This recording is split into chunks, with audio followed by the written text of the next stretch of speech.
Olá, tudo bem? Começa agora mais uma edição do nosso Papo Pet comigo, Patrícia Vaz, com a Ana Sofia Schuster, jornalista. Tudo bem, Ana? Tudo bem, vamos para mais um Papo Pet hoje com uma figura muito conhecida, todo mundo vai identificar quando a Patrícia apresentar. Quem está aqui então, já que você puxou o assunto, quem está com a gente? É o Dr. Wilson Reisen Cardoso, que é um dos veterinários mais tradicionais, mais conhecidos aqui dessa cidade por todo o trabalho que ele já fez, tanto pela causa animal quanto por cuidar dos nossos animais. Eu, assim, vou dizer que eu moro aqui no lote 6 e já atravessei a cidade para levar meu cachorro, minha cachorra lá no Wilson, porque a gente tem muita confiança no trabalho dele. Seja bem-vindo, doutor. Obrigado. Bom dia a todos. Wilson, então, eu queria que tu falasse um pouquinho da tua história. Assim, tu tá formado já há quanto tempo? Ai. Eu sou formado em 88. Olha só. Pela UDESC, na Universidade de Lages. Uhum. E no ano seguinte, quer dizer, o primeiro atendimento que eu fiz depois de formado foi em cães. Foi uma cadela de um amigo de colégio, assim, que entrou em trabalho de parto. Ela não conseguiu criar, teria que fazer uma cesárea. Era uma dog alemã. Ela estava... Depois a gente soube que ela tinha 11 filhotes. Jesus. Nossa. E a gente fez a cirurgia, na época nem clínica tinha em Criciúma, a gente fez a cirurgia no porão da casa dele, que era um porão, assim, habitável, né? Que tinha quartos e tal. Uhum. E na sala a gente montou uma mesa cirúrgica. Ele era estudante de medicina humana e estava todo curioso, porque era apaixonado por cirurgia. Eu formei um ano antes dele, porque a minha faculdade tem 5 anos, a dele 6.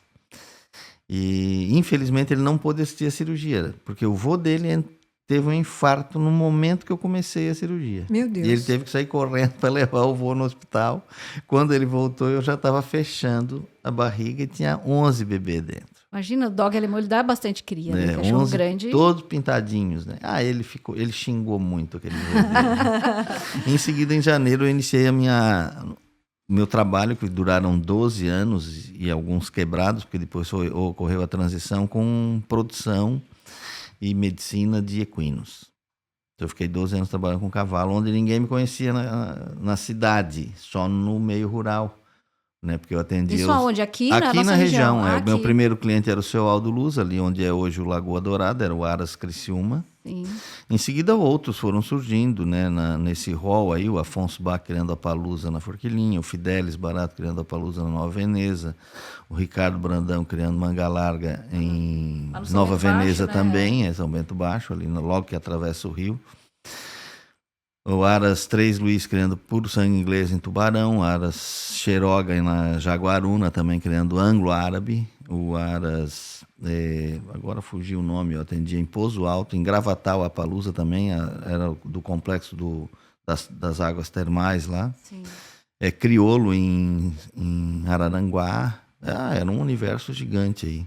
O último cliente que eu parei de atender era em Bom Retiro. Eram aras que eu ia a cada 15 dias no sábado. Criava um árabe. Era uma família que eram parentes do seu Aldo Luz e aí, em função desse parentesco, criou esse interesse pela raça árabe e eles se preservaram criando, assim. Que legal. E ali, cuidar de cavalo, tu falou de parto de dinamarquês e dog alemão também, deve ser um negócio... Cavalo é diferente. Cavalo, normalmente eu não consigo chegar a tempo num parto de um cavalo, porque ele é muito rápido. Uhum. Né? Se eu não estiver dentro da cocheira, que alguns aras têm a cocheira de parto mesmo, né? Que é só para botar as éguas na iminência do parto, para ficar naquela cocheira, que é maior, mais fofa, mais ampla, com menos risco de trauma, né? E tem um local ali, uma rede, um colchão no chão, alguma coisa onde alguém dorme com elas, principalmente as puro sangue inglês. Porque o parto é bem explosivo, se não se resolver na hora, morre os dois. Uhum. Então não dá tempo do veterinário chegar. Então eu tenho que treinar alguém para fazer esse atendimento naquela hora ali. Né? Destrancar uma patinha, puxar a cabeça, ajeitar a mão. Tem essa manobra que às vezes há necessidade, mas a maioria das vezes não há essa necessidade. Tem égua que eu já assisti isso, conversando com o proprietário, uma égua deu uma paradinha de pastar, levantou a cabeça e jogou o potrinho para fora. E voltou a pastar. Nossa.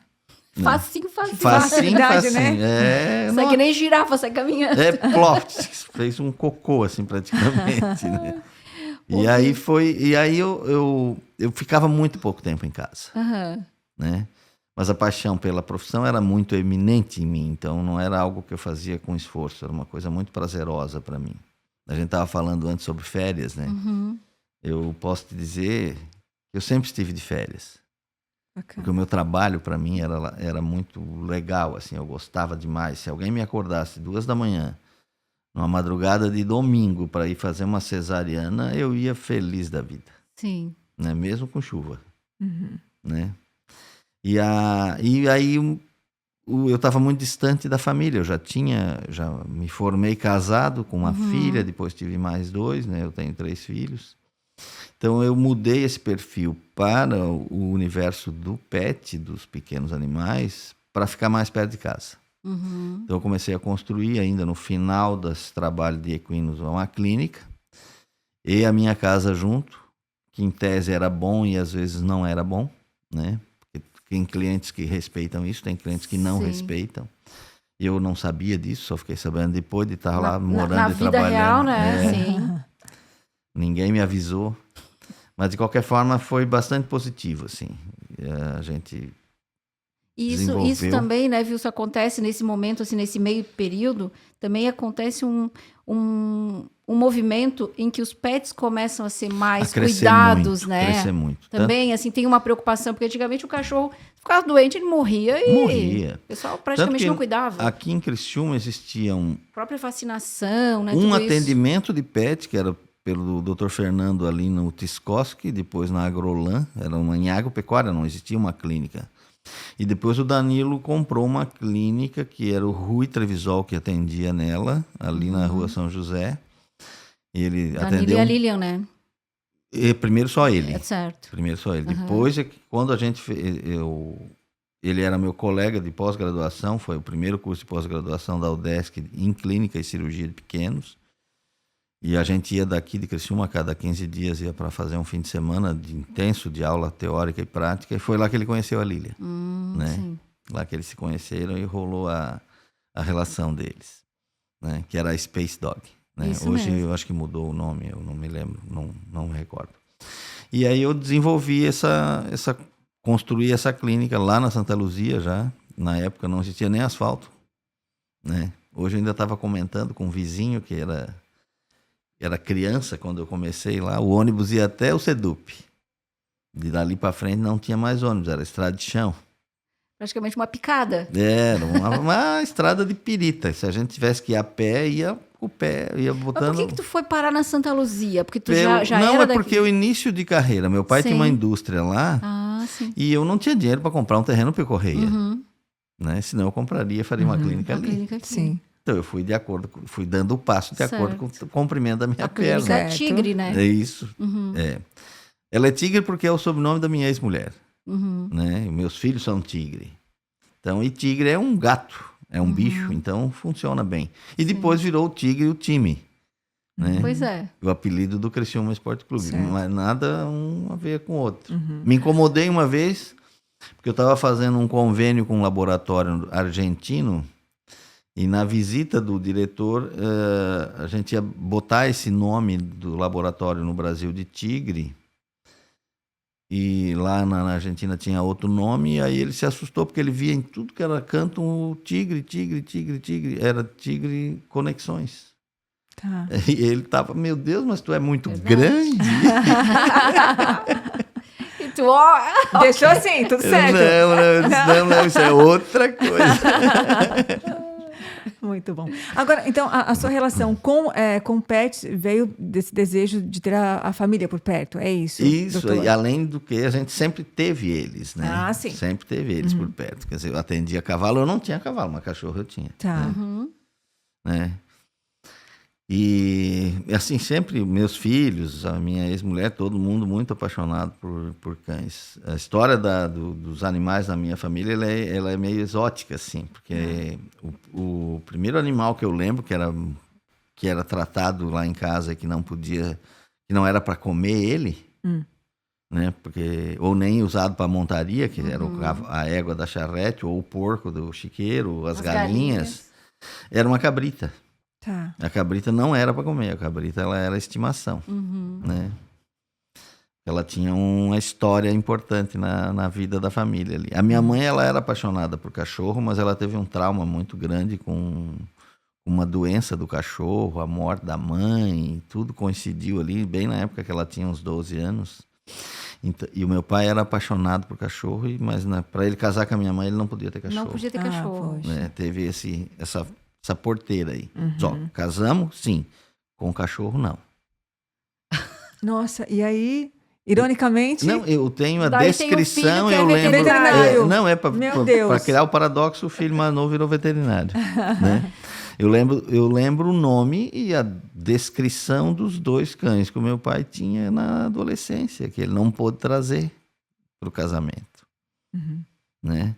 E ele dizia que eram os cachorros mais burros do planeta. Porque a minha avó tinha muita galinha solta, né? Eles moravam no mato, em sítio. Sim. Devia ter umas 100 galinhas, talvez mais. E elas viviam elas só vinham dormir em casa, né? Por causa dos predadores. E os cachorros ficavam catando ovo o dia inteiro e traziam para minha avó, na boca. Mentira. Não comiam. Era o Jasmim e o Boca Negra. Nunca os vi, né? Porque quando eu vim... Só conhecia a história. Eu conheci a história, a descrição que meu pai fazia dele, que o Jasmim, era um cachorro branco, peludo. E o Boca Negra, eu imagino que seja alguma coisa misturada com pastor alemão com a boca preta, né? Sim, sim. Eles ficavam lá procurando os ninhos com muito mais facilidade que nós, ou que meu avô, que a minha avó, e trazia o ovo para casa, né? E não deixava ela ficar chocando. Que a ideia dela, se deixasse mais de 4, 5 ovos, ela já ficava lá cuidando. Já começava a chocar, né? Já criava o instinto materno choca. ali. Ô, Wilson, e aí tu começa a trabalhar aqui em Criciúma, cuidando de pets. E tu trabalhava sempre mais generalista ou tu especializava em alguma área? Não, como eu que fiz, era? assim, a minha paixão é cirurgia, né? Tanto que eu fiz a minha primeira especialização nesse universo aí. E as outras sempre direcionadas a isso, né? Tanto em tecidos moles quanto em ossos, né? Coluna, doenças neurológicas. Meu mestrado é em neurociência, né? E aí isso me estimulou a observar mais o comportamento dos animais. Eu lembro que eu fui em um congresso em 2005, um congresso mundial que teve em São Paulo sobre todas as áreas do universo veterinário, e no comportamento tinha muito pouca gente, porque não era uma área muito estimulada ainda. Sim. E aí o maior especialista na América Latina era um chileno, e que ele observava já grande presença de estresse e depressão em cães causados pela relação humana, né? Que a gente no início chamava, por exemplo, dermatite psicogênica. Ou seja, ele somatizava na pele. Somatizava na pele os quadros de estresse e depressão. Meu Deus. Né? E como é que ele chega nesse ponto, Wilson, assim, o que é? É o confinamento, é o isolamento? Olha, são vários fatores, depende da raça e da característica do caráter daquele animal em si, né? Nós vamos usar o teu exemplo aí do Beagle. Isso, eu tenho um Beagle que ele lambe os pés. Foi selecionado milhares de anos, vamos dizer assim, para não ser mais longo, ou centenas de anos, aonde? Na Inglaterra, para quê? Para caçar a raposa, para cercar a raposa, porque era um esporte nobre lá, né? Soltar aquela tropa de Beagle para cercar uma raposa e os nobres matar ela, né? Era um esporte, mas ao mesmo tempo era uma forma de fazer controle, porque a raposa ela atacava as vilas, as casas, comia as galinhas, comia o filhote e tal. Sim. Então existia essa caça como um controle de predação, assim, né? Um controle para preservar as aldeias, enfim. E aí tu pega esse Beagle acostumado a correr muito, fazer áreas longas. Energético, que nem a gente diz. Ele come pouco e produz muito. E prende ele. Quando não é num terreno, num lote, é num apartamento. Aí tu quer que ele seja o quê? Louco. Tadinho. Sim, tadinho. É, porque ele queria. O instinto dele, a construção biológica dele é para correr campos todos os dias e uma quantidade de quilômetro muito grande. E aí tu deixa ele atado em casa e deixa os armários fechados, onde ele não tem acesso à comida. Então, quando tu coloca a comida na frente dele, ele come com avidez, né? Isso é normal, porque ele está se preparando para correr. E aí ele não corre. Aí ele faz reserva. E não corre de novo. E come de novo e não corre de novo. Ah, ele estressa. E aí tu quer que ele deite no sofá. Ele olha para ti e diz assim, meu Deus do céu, ela é louca. Eu vou rasgar esse sofá. Exatamente. Tava aqui sem fazer nada até agora, é? Vamos ver se eu acordo essa mulher. Muito bom. E como é que como é que administrar isso, Wilson? É uma coisa, é medicar? Eu sei que, vamos passear, quando vamos a levar coisa esse bicho pra chega ao comer. ponto em que só a alteração de comportamento, quer dizer, tentar voltar a vê-lo como cão, porque o defeito a gente chama de humanização, quer dizer, tu transformar aquilo que é um animal, né, carnívoro, caçador, no teu amiguinho, né, na tua bengala, do teu quadro depressivo, né? E aí tu consegue reverter isso. Por exemplo, vou te dar um exemplo. Assim, uma vez chegou uma cadelinha que se comia as patinhas. Ela já estava num estado de mutilação, assim. Meu Deus. Automutilação. Era um casal sem filhos, ele obstetra e ela psicóloga. Ele atendia, fazia filho para todo mundo. Ela era psicóloga infantil e ela não tinha filho. E ele produzia filho para todo mundo e ele também não tinha filho. Então, olha a descarga que eles botaram na cachorra deles. Toda aquela carência, aquela necessidade, aquela vontade na cachorra. A cachorra saiu se comendo. Eu tirei a cachorra do colo da mulher e ela não percebeu 18 vezes durante a consulta. Eu só contei para ela que eu estava contando as vezes que eu tirava ela do colo quando eu encerrei. Eu disse, eu tirei a tua filha do teu colo 18 vezes e botei ela no chão, que é o lugar que ela deveria ficar. E ela disse, não acredito. Achei que foi uma vez só. Nem vi que tu pegou. É comum eu ver esse tipo de colocação. Nem vi que tu tirou de mim. É tão automático aquela necessidade de estar segurando aquele ser. E a gente não pode condenar essas atitudes também, porque é uma baita de uma escola que eles nos dão, né? Sim. E de vez em quando tu tem a segunda aula, né? A primeira aula é fantástica, quando tu te aproxima de um pet. Qual é a grande aula que eles nos dão? A aula do amor.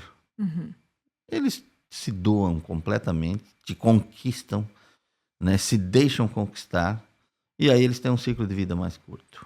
Quanto maiores, menos tempo vive. E aí o que vai acontecer? Ele te dá o amor, depois ele te ensina a perda. E é dolorido também. Para os nossos filhos também, né? Wilson? Também. Eles ensinam a perda para as crianças. Ensina a perda. Então Porque é a a grande criança- escola do pet, por isso que ele é importante estar com a gente.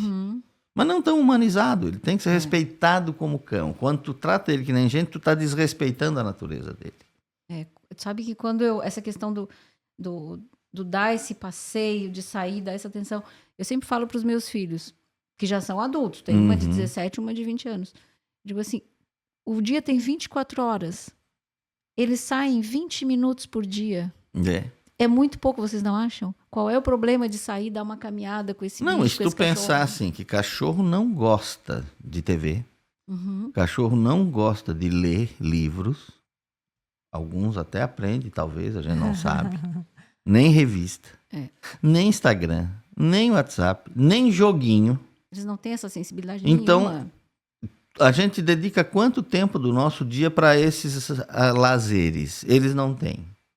Eles só querem correr, só querem caminhar. Ou comer. Mas comer demais engorda e encurta mais faz ainda bem a pra vida. gente, né? Pelo amor de Deus. A Sim, gente caminha junto. Exatamente, ele está te dando a chance de ser passear. melhor. Exatamente. Eles gostam muito de brincar, né, doutor? Brincar, adoram brincar. Né? O pacato, ele vem, para chamar atenção, ele vem e pega um chinelo. Daí eu finjo que não vejo só para ver o comportamento. Ele vai lá, corre. Aí ele pensa, essa humana não veio atrás de mim. Aí ele volta, larga um chinelo e pega o outro. E sai correndo. E aí, Sim. quando eu vou atrás, aí ele vê que eu tô... Não, a alegria... Meu Deus do céu, ele fica eufórico, doutor. Uhum. É bem perceptível, assim. É lindo de ver. Então, assim, ó, quando a gente não tem êxito, porque muitas vezes eu digo que essas doenças são incuráveis. Por quê? Porque não depende do cachorro. Depende de Do quem está dono. com ele. Do tutor, do pai, da mãe, né? Eu acompanhei dono, né, com o meu tempo de carreira. Eu ainda falo dono bem. O de tutor, e agora filho, filho. pai, mãe, avô, tio, titia, padrinho, tem tudo, né? Toda essa relação, mano, E o mano nem é nome, né? O mano nem é nome, mano é porque ele é mano, né? Mano. O Bob é mano. E assim vai. E assim quando tem uns nomes muito engraçados, né? Com nome de gente. Sim. João, Agora a moda é nome Maria, de cachorro, nome de gente. Não é mais bolinha, não, Não, é mais preta. Bob, pintado. Pretinho, branquinha. Não, agora é nome de gente.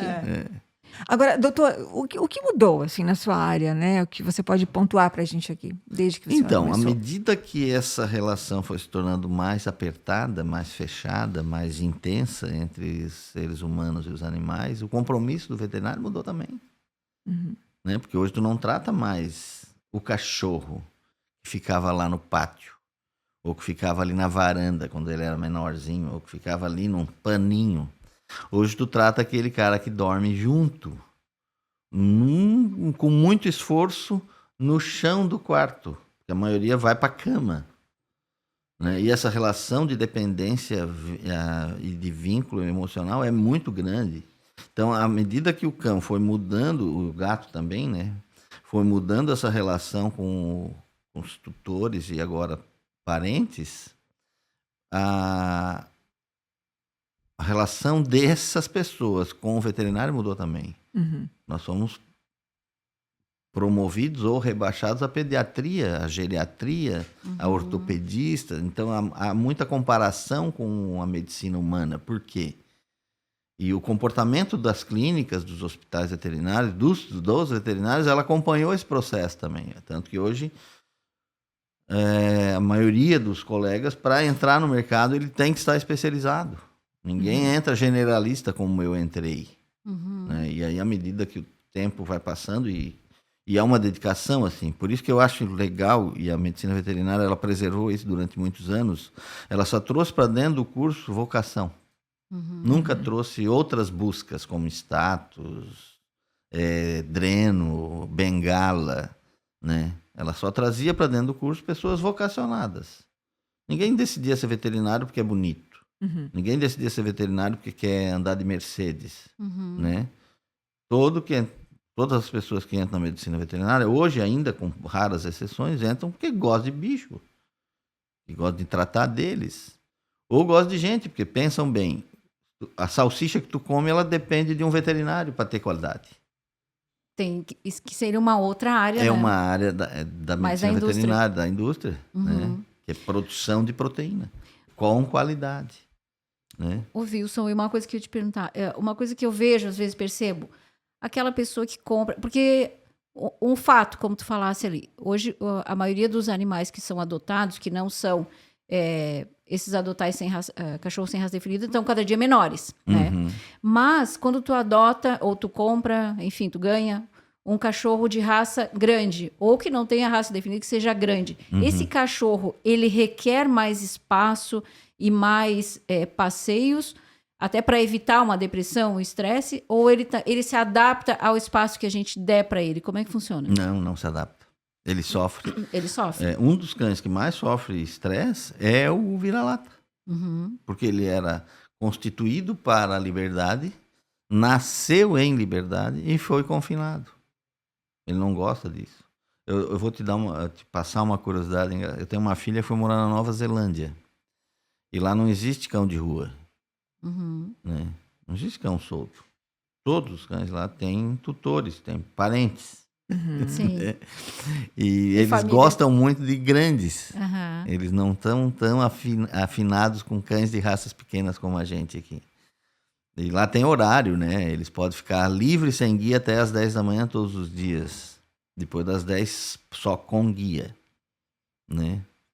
E lá tu compra vira-lata. Uhum. Tu não acha vira-lata, tu não tem onde adotar um vira-lata. Né? Mesmo sem raça definida, Sim. tu só consegue ter se tu comprar, quer dizer, tu vai ter que pagar por ele. Uhum. Então isso aumenta o vínculo. Sim. Por quê? Porque o modelo de castração, de controle de natalidade já está muito elaborado há muitos anos lá. E tu acha que aqui a gente chega num controle desse cão de rua, desse abandono aí que a gente vê? Eu sei que tu participasse lá da época da construção do primeiro trabalho de cuidado animal. Como é que tu vê isso? Porque assim, me lá parece que a gente está sempre enxugando o gelo. Naquela vez eu já perdi a briga, porque a gente realmente nós construímos uma fábrica de toalha de secar gelo, né? Por quê? Porque naquela época o veterinário devia estar preocupado com o cachorro, mas eu dizia assim, gente, não adianta nós ficar gastando fortunas aqui com castrações. Claro que tem que fazer. Mas o que tem que fazer é educação. Uhum. Nós temos que criar grupos, criar cartelinhas, criar modelos. Sei lá, jornalistas, tinha um grupo eclético, advogados, tinha vários. E tinha um veterinário perdido no meio desse povo todo, que era eu. Né? Nós temos que ir nas escolas. Nós temos que ir nas escolinhas, pegar esses galhinhos ainda, essas mudinhas, que vão virar árvores e moldá-las lá. Educá-las lá. Não adianta pegar a árvore torta e tentar endireitar. E hoje ainda funciona da mesma forma. Enquanto nós não mudarmos o modelo educacional das pessoas, e isso tem que ser lá na infância, nós vamos enxugar gelo 100 anos. Essa é a expectativa. 200 anos. Infinitos anos. Enquanto não conseguir trabalhar a educação. Não vai mudar. Porque para cada acho que uma castração a gente tem mais o quê? Mais 15 cria que dão aí. Não, muito mais que 15. É bastante. Que tu não fica sabendo. Né? E na época... Mas essa educação... Que a gente pegou esse troço forte, assim, eu lembro que a gente castrou mais de 4 mil cadelas em Criciúma em 2 anos. E essa educação o que é? É a pessoa pegar esse cachorro e castrar, essa pessoa não abandonar? Não. Como é que tu vê? Como é que tu faz uma pessoa adulta parar de jogar lixo na janela do carro? Multando? Não. Vou te dar um modelo mais eficiente. O filho dizendo assim, ô pai, porco, para de jogar. Se o filho disser isso para ele, ele nunca mais vai jogar. Vai se sentir envergonhado, né? É. Com certeza. Só para a gente fechar, doutor, você falou, né, que os cães estão adoecidos por conta desse... Não foi bem essa palavra que você usou, mas enfim, essa humanização. Né? Estão adoecendo por conta dessa humanização. Como resolve isso? Mais uma das doenças, né? Mais uma. Como resolve? Mesmo modelo. Como assim? Mesmo modelo. Clarear. Mostrar para as pessoas, mas não adultas. Adultas tu não muda. Na infância. Mostrar que a relação é legal. Né? Que a relação é saudável. Mas tu tem que seguir regras naturais dessa relação. Os animais têm que ser respeitados como animais. Como animais. Eu ia dizer, tratar bicho como bicho. Como ele merece.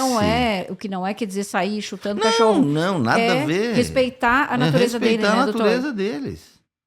Exatamente. Né? Eu lembro que uma vez eu internei um cachorrinho e ele estava bem, clinicamente bem, só que ele não comia. E eu, para dar o remédio para ele, era uma força absurda. Daí eu comentei com a tutora, na época, proprietária, mãe. Daí eu disse assim, olha, eu não estou conseguindo dar os remédios, ele teria que ficar aqui mais uns dias, porque ela dizia que não conseguia dar o remédio e tal, um negócio assim. Daí ela disse, desculpa, eu esqueci de avisar. Para ele comer e tomar remédio, tu tem que botar ele em cima de uma almofada e dar com a colher. Uau. E aí eu fiz isso, botei uma almofada dentro da gaiolinha, peguei uma colherinha, comeu que nem um doido. Quem que era doente? Muito bem. Doutor, obrigada pela entrevista. Bom, né, obrigada, Paty? muito bom. Wilson. Obrigada pela Obrigado participação. também. Abraço, Ana. Obrigada, gente. Até a próxima edição Até do a nosso próxima. Papo Pet.